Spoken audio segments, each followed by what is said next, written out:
MG Reddy జన్మదినోత్సవాన్ని రేణిగుంటలో ఘనంగా నిర్వహించారు. MG Reddy జన్మదినాన్ని పురస్కరించుకొని ఎంజీ రెడ్డి యువసేన ఆధ్వర్యంలో ఎయిర్పోర్ట్ రోడ్లో ఉన్న అక్షయ క్షేత్రంలో పండ్లు, బిస్కెట్లు, స్వీట్లు పంచిపెట్టారు. ఎంజీ ఆఫీస్ నందు యువకులు ఎంజీ రెడ్డిని కేక్ కట్ చేసి శాలువాలతో ఘనంగా సన్మానించారు.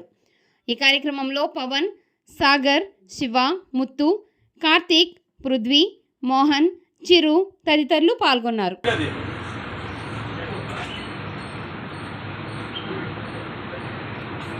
అట్టే ఫోటో తీసి షేక్ పండుపా ఇంక పక్కన లెఫ్ట్ లేదు రైట్ లేదు లెఫ్ట్ పాపా